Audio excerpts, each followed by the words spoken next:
Hoje, na vertente tecnológica, vamos falar sobre a capacidade de bateria que poderá vir na próxima geração dos iPhones, com a apresentação no segundo semestre de 2021. Será que irá agradar a toda a gente? Coloque o fone no ouvido ou aumente o som da coluna, que a vertente tecnológica vai começar agora. Olá, seguidores e ouvintes deste fantástico, inigualável podcast de tecnologia. Eu sou André Silva e esta é a vossa vertente tecnológica.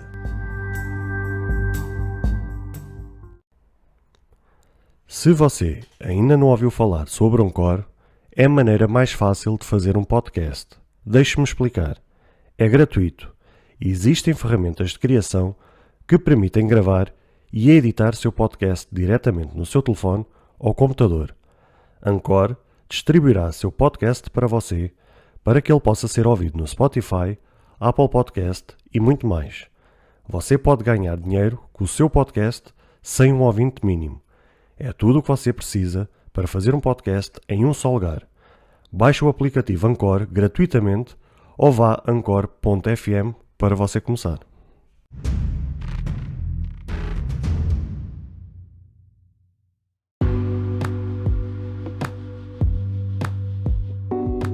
O eterno problema que a Apple tem enfrentado nos seus smartphones desde a sua concepção lá em 2007 tem sido justamente a capacidade das suas baterias. Claro que este não é o único problema dela, sendo que são muitos os erros e muitas as falhas que lhe podem ser apontadas com alguma legitimidade, mas sem sombra de dúvidas que a bateria é uma dessas falhas. Quem nunca de vocês que está a ouvir este episódio se deparou com memes ou posts nas redes sociais ou até mesmo em conversas entre amigos e familiares, seja a brincar com a situação, a fazer piada ou até mesmo se a queixarem de estarem constantemente com o iPhone plugado na tomada? A verdade é que são inúmeras as situações que aqui podemos mencionar que relatam um grande e velho problema com os smartphones da empresa da maçã. Verdade seja dita que na geração 11 dos iPhones, ou seja, na linha 11, com um bom incremento na bateria e com um processador à altura, e neste caso falo do processador A13 Bionic, a Apple corrigiu esse velho fantasma que assombrava desde 2007. Mas também é importante salientar que na geração a seguir, a dona Apple cagou tudo outra vez, fazendo com que a linha 12 trouxesse o mesmo problema do qual ela sempre foi criticada. Talvez o único que se pode considerar que tenha fugido entre os intervalos da chuva tenha sido o iPhone 12 Pro Max, que será sempre aquele modelo que dificilmente terá esse tipo de problemas, visto que tem uma bateria consideravelmente superior aos seus irmãos, até também por causa do tamanho da tela. O problema é que nem o processador A14 Bionic e nem a versão do sistema operativo dos iPhones, o iOS 14, ajudaram em todo este processo. Pelo contrário, por aquilo que tenho assistido, por aquilo que eu tenho acompanhado e os inúmeros relatos de queixas, penso que acabam por confirmar que a junção entre baterias com valores mais baixos, o processador A14 Bionic e o iOS 14 deu a chamada tela azul do Windows. A Apple sempre primou pela elegância nos seus smartphones, fazendo com que o destaque deles fosse sempre a sua espessura, onde a cada apresentação o destaque era dizer que era o smartphone mais fino do mundo e era mais fino que a geração anterior. E isso, claro, que teve um custo e ela nunca percebeu que os consumidores, em termos gerais, se estavam a borrifar para a espessura, mas sim queriam era mais bateria. Ao que tudo indica, na próxima geração ou na próxima linha de iPhones, sejam eles o 12S ou o 13, vários rumores e vários leakers apontam que, seja em setembro ou em outubro, o destaque na apresentação, entre muitas outras coisas, será um bom incremento nas baterias, para além, claro, da junção com o novo processador da Apple, o A15 Bionic, que mesmo mantendo a litografia de 5 nanômetros, será mais eficiente, e claro, da nova versão do iOS 15. Tudo junto fará com que esta receita dê resultado e é isso que todos os consumidores pretendem. Não é à toa que o leaker Love to Dream, num post no Twitter a 11 de junho de 2021, colocou uma imagem de uma postagem divulgada na rede social Weibo, lá na China, onde estão divulgados os números das baterias relacionados com a próxima geração dos iPhones. E neste caso, o iPhone 13 mini terá uma capacidade de 2.406 mAh de bateria face aos 2.227 mAh do iPhone 12 mini. O iPhone 13 e 13 Pro terão 3.095 mAh de bateria face aos 2.775 mAh do iPhone 12 e 12 Pro. E por último, o iPhone 13 Pro Max terá 4.325 mAh de bateria face aos 3.687 do iPhone 12 Pro Max. Como vocês puderam constatar, as diferenças entre a próxima linha e a linha atual são diferenças consideráveis. Para já tudo são rumores,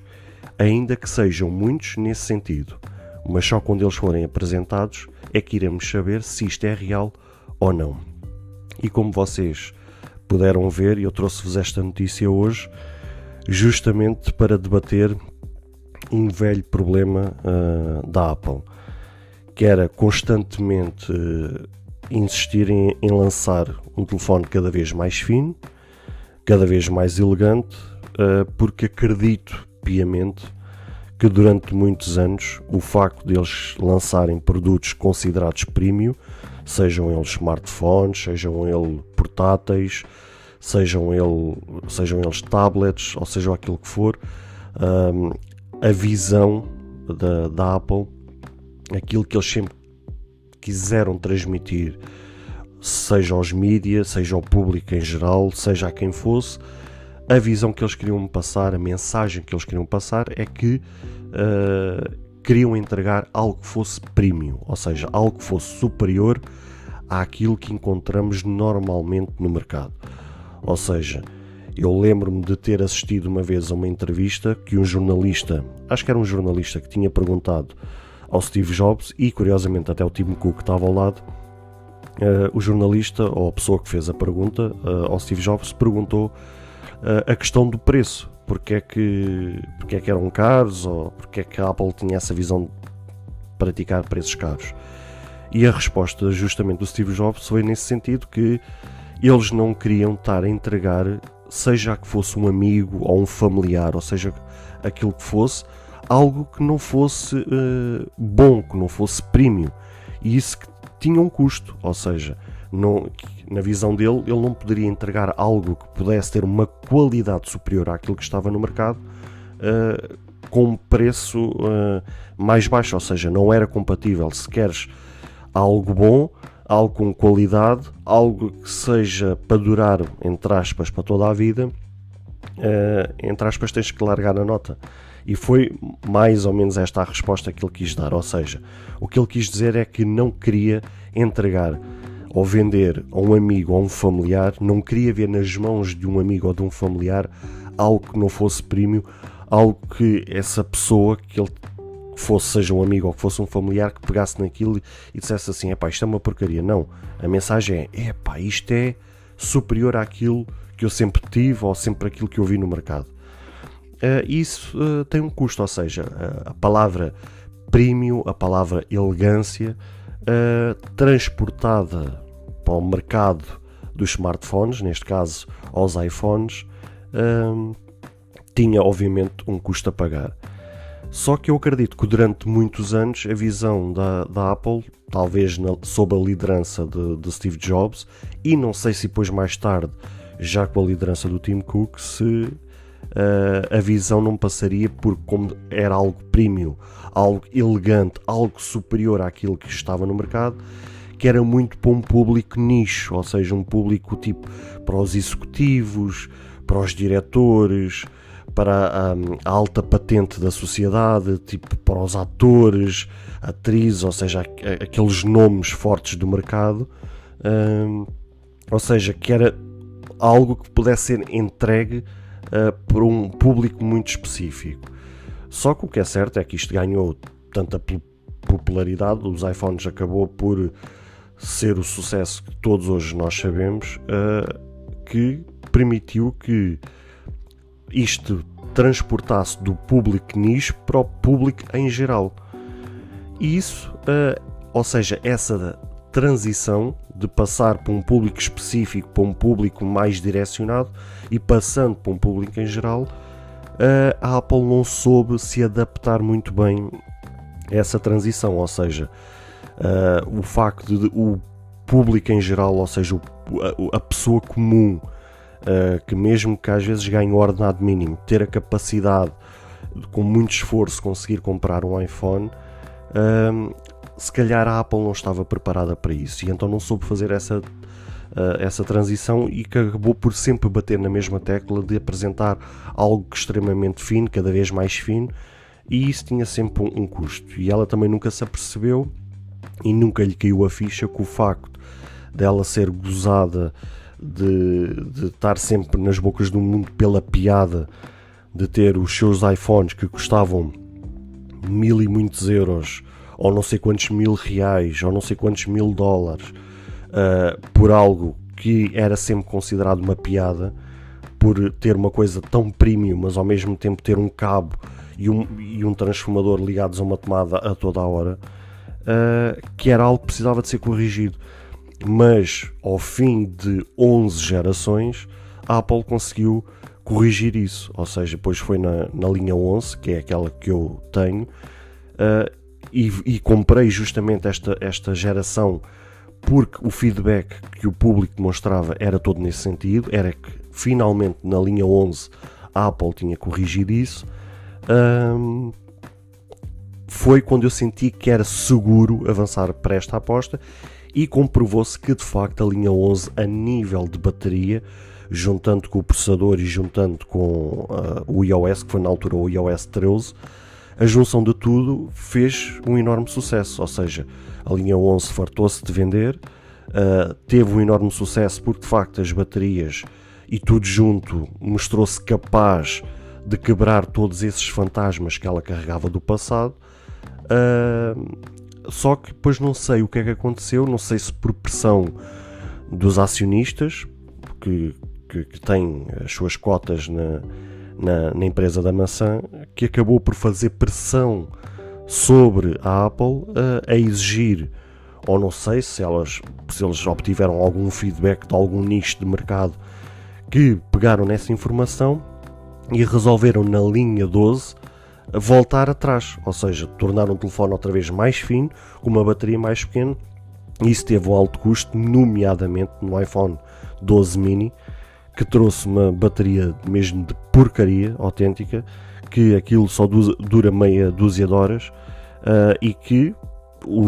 a notícia que eu vos trouxe há pouco tempo, que relata justamente as fracas vendas do iPhone 12 mini, comprovam justamente que essa aposta deles de terem trazido algo mais fino com uma bateria mais pequena teve um alto custo. Vamos ver se agora toda esta informação, toda esta notícia que eu vos trouxe e os vários rumores, as várias notícias que apontam nesse sentido, se comprovam agora na apresentação, seja em setembro ou em outubro, e seja ele o 12S ou o 13, se comprova se de facto a Apple vai conseguir outra vez trazer a mensagem que trouxe na linha 11 dos iPhones.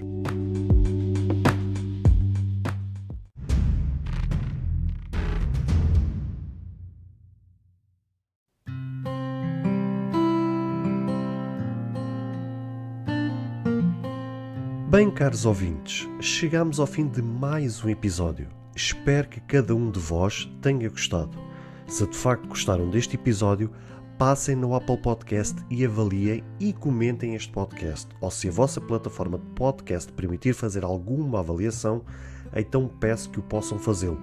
para que seja recomendado nas pesquisas e chegue a mais pessoas. Se vocês quiserem ser apoiantes deste projeto, basta aceder ao link que está na descrição deste ou de qualquer outro episódio. Caso tenham alguma dúvida ou queiram fazer alguma crítica, seja ela positiva ou negativa, ou até mesmo queiram sugerir algum tema para que seja falado no futuro em algum episódio, todos os contactos estarão na descrição de cada episódio, incluindo este. Beijos e abraços e até ao próximo episódio.